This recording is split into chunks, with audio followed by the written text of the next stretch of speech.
내란 주모자 윤석열이 범죄자 집단의 소굴이라고 표현한 국회에 오신 것을 환영합니다. 총리는 경찰로부터 소환 통보 받았습니까? 네, 받았습니다. 피의자 신분입니까?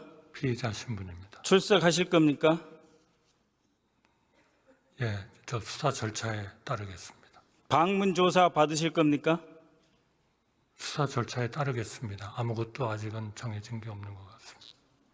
출석 요청 오면 가실 겁니까? 수사 절차에 따르겠다고 말씀드렸습니다. 모의에만 가담해도 처벌받는 것이 내란죄입니다. 지난 9월 9일 대정부 질문에서 총리는 계엄은 얼토당토 않는 얘기다. 전형적인 가짜뉴스다.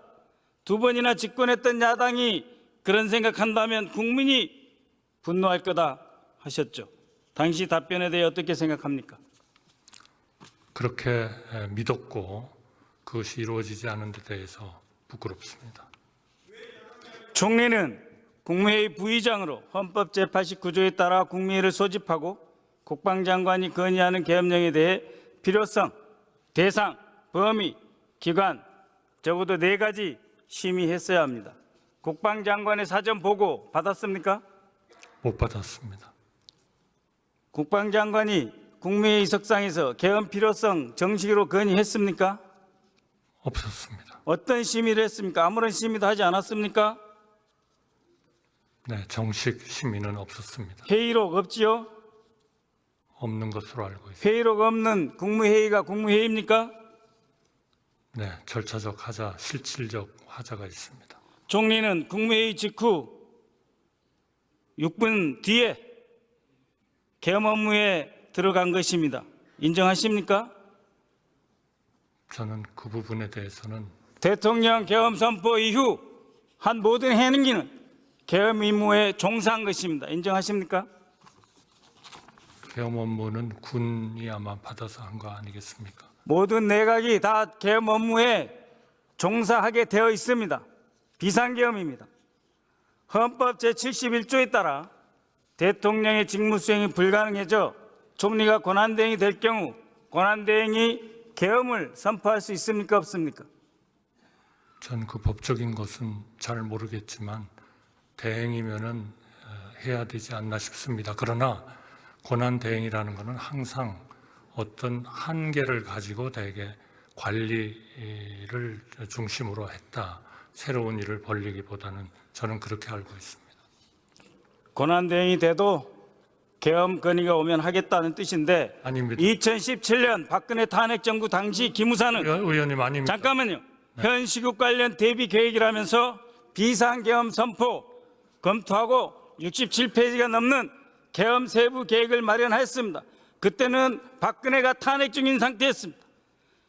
당시 기무사가 황교안 대통령 권한대행의 비상계엄 선포를 검토했다는 것입니다. 화면 봐주시기 바랍니다. 대통령 권한대행의 비상계엄 선포 준비문입니다. 총리, 이 자리에서 약속하세요. 권한대행이 될 경우 비상계엄 선포할 것입니까? 제2의 계엄 사태 만들 것입니까? 정해지지도 않은 일에 대해서 말씀드리는 것은 어렵습니다. 기본 태도이자 입장을 묻는 것입니다. 아니, 어렵지만은 이런 일은 절대로 없도록 하겠습니다. 절대로 없을 것이라는 계엄이 일어났습니다. 가짜뉴스라고 하지 않았습니까? 죄송합니다. 그거는. 총리, 어제 국방위에서 곽종근 전 특전사령관이 윤석열로부터 국회 문을 부수고 들어가서 안에 있는 의원들을 끄집어내라 지시를 받았다고 했습니다. 알고 계시죠? 네, 그 모든 것은 수사 과정. 들었습니까? 못 들었습니까? 뉴스에서 봤습니다만은 그 그렇죠. 모든 것은 707 수사 특임단이 과정을 통해서 밝혀지리라고 생각합니다. 707 특임단이 국회 문을 부순다는 것이 무슨 뜻인지 아십니까? 제가 그거를 추측을 하지는 않겠습니다. 수사 과정에서 밝혀지리라고 생각합니다. 사진을 봐주시기 바랍니다. 현장에서 찍힌 통로 개척용 산탄총입니다. 문을 파괴하는 장비, 문 뒤에서 바로 저곳에서 사람이 막고 있을 경우 심각한 사상자가 발생할 수 있는 무기입니다. 더 심각한 것은 당시 투입된 병력이 통로 개척용 폭파 장비, 폭파 장비를 가지고 있었다는 것입니다. 폭약을 들고 국회에 투입됐다는 것입니다. 총리, 어떤 인원이 누가 폭파 장비 갖고 있는지 파악했습니까? 모르시죠? 보고받지 않았습니다. 바로 저 사진입니다. 707 특임대 조끼에 있는 파란 줄, 저것은 폭파장치의 내관입니다. 내관은 폭탄을 폭발시킬 때 쓰는 것. 국회에 폭탄을 들고 왔어요. 자, 산탄총으로 쏘고 들어오고 폭탄으로 파괴하고 유혈사태가 일어나기 직전, 그러나 그 유혈사태 지시를 윤석열이 한 것입니다. 그러면서 이들은 북한의 중도의 도발, 우는 북한의 위협을 강조하면서 심각하게 시나리오를 준비하였습니다. 즉 2017년 기무사가 작성한 시나리오 그대로 어떤 경험도 북한 관련 상황으로 위장해서 준비한다, 그렇게 실행하였습니다. 총리, 국정원 제1차장이 내란 수괴 윤석열 씨로부터 방첩사의 정치인 체포를 도와주면 국정원 대공수사권을 회복하겠다는 지시를 받았다는 사실 알고 있습니까? 제가 지금 하나하나의 사안을 확인하기는 어려운 점을 이해해 주시기 바랍니다. 이 모든 거는 수사가 진행이 될 것으로 그렇게 생각합니다. 네, 화면을 한번 봐주시기 바랍니다.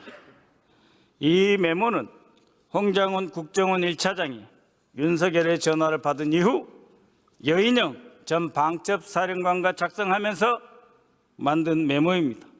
일부는 본인이 통화하면서 보좌관에 불러줘서 보좌관의 글씨가 함께 들어가 있습니다.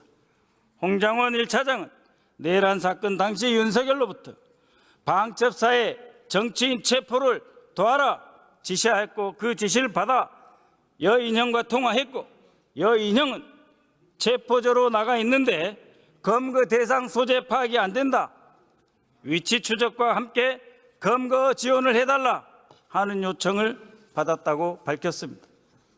대통령이 자신의 직속기관인 국가정보원 1차장에게 법에도 없는 대공수사권을 미끼로 불법 계엄 가담을 거래한 것입니다. 한번 보십시오. 이재명 대표, 박찬대, 정청래, 우원식 의장, 한동훈, 김민석, 딴지일보 김호준, 조국 다 들어있습니다. 김명수 전 대법원장, 권순일 전 대법관 겸 전 중앙선거관리위원장, 민노총 위원장, 이름 이상의 중앙선거관리위원도 한 명 더 있었다고 했습니다. 총리, 저 사람들은 1차 체포 대상자입니다. 반복합니다. 저 사람들은 1차 체포 대상자입니다. 이분들은 그 분류표에 들어갈 필요도 없는 기타 국회의원들 체포 대상자입니다. 총리, 이분들을 체포해서 무엇을 하려고 했던 것입니까? 그 메모 별표에는 1조, 2조 축차적으로 검거해서 방첩사 구금시설에 감금조사라고 되어 있습니다. 급하게 쓴 글씨라 해독이 어려울 수 있어 제가 홍장훈 차장에게 직접 내용을 확인한 것입니다. 방첩사령관 직무대리는 어제 국방위에서 방첩사에는 구금시설이 없다고 했습니다. 거짓말입니다. 방첩사는 기본적으로 수사기관입니다. 구금시설이 많습니다. 총리, 방첩사에 구금시설 있습니까? 없습니까? 알지 못하고 있습니다. 알지 못하십니까? 네. 바로 방첩사에 구금시설이 모자라서 방첩사의 수사단장 수방사를 방문하였습니다. 수방사에 방문한 이유는 여인영이 B1 벙커를 구금시설로 쓸 수 있는지 확인하라고 했습니다. 총리, B1 벙커 가보셨습니까? 저희 CPX를 하는데 할 때 가보셨습니까? 안 가보셨습니까?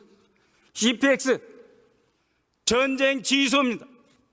북한이 쳐들을 것 같아서 비상계엄한다는 자들이 전쟁 지휘소를 국회의원과 선량한 국민 언론인들을 잡아다가 가두려고 수방사 관할 하에 있는 B1 벙커 검거실로 쓰겠다는 겁니다.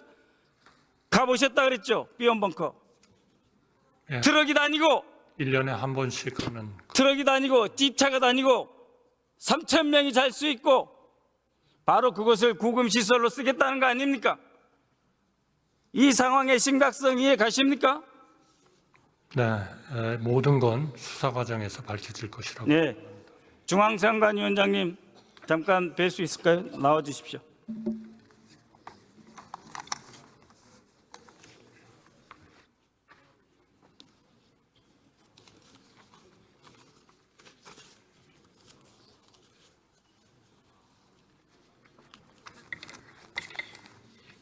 안녕하십니까. 처음 뵙습니다. 예. 김용현은 선관위 진입은 윤석열의 뜻이었다고 했습니다. 특전사령관은 민주당사, 국회, 선관위 건물 3곳, 여론조사꽃 6개의 장소를 확보하라고 지시받았습니다. 정보사령부 요원, 방첩사령부 요원이 헌법기관인 선관위 출동하여 직원을 억류하고 서버를 촬영했습니다. 어떤 심정이셨습니까? 이게 참담한 심정이었습니다. 앞으로 선관위 업무 제대로 할 수 있습니까? 열심히 노력하겠습니다. 외부 침투로 오염된 선관위 서버 앞으로 선거 관리 운영하는 데 문제 없습니까? 다시 한번 철저하게 점검하겠습니다만 절대 염려하지 않으시도록 준비를 철저히 하도록 하겠습니다. 아까 보여진 그림, 사진, 네트워크 구성을 촬영해서 외부에 전송합니다. 그러면 외부에서 선관위 서버에 침입합니다. 선관위 침입하면 선관위 전체 서버의 모든 데이터 3시간에 다 가져갈 수 있습니다.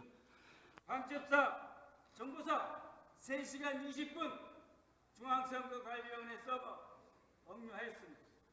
무슨 말씀인지 이해하시겠습니까? 예, 방금 이해하겠습니다. 선관위원장께서 말씀하신 정도의 태도로는 이 민주주의의 기본 근간, 선거제도 기본 근간, 선거제도의 기반을 파괴하는 이 행위, 국헌 물론이라고 보십니까? 안 보십니까? 개헌군의 중앙선거관리위원회 진입은 위헌 입법한 행위라는 점에 대해서는 아무런 의문이 없습니다. 잘 대비해 주십시오. 네.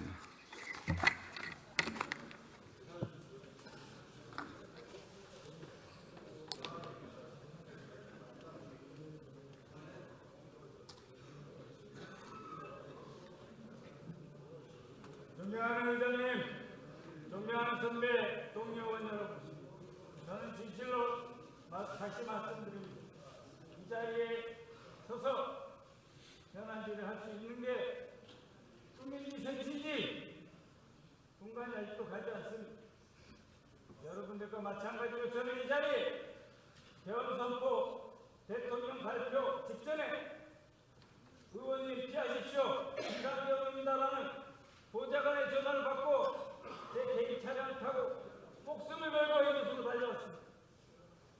죽어도 국회 본회의장에서 죽어야 되겠다 라는 각오로 달려왔습니다.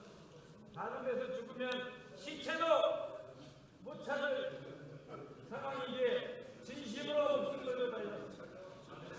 존경하는 의장님과 선배 동료 의원 여러분 그리고 시민들이 계셔서 지금 이 순간 이렇게 있는 것입니다. 우리가 20분에 간발의 차이였다면 전혀 다른 세상 제2의 광주학살, 제3의 서울학살, 제3의 국회 본회의장 학살이 일어났을 것입니다. 존경하는 의장님 그리고 선배 동료 여러분 진심으로 존경합니다. 이 순간 반드시 우리는 구속, 즉각 체포,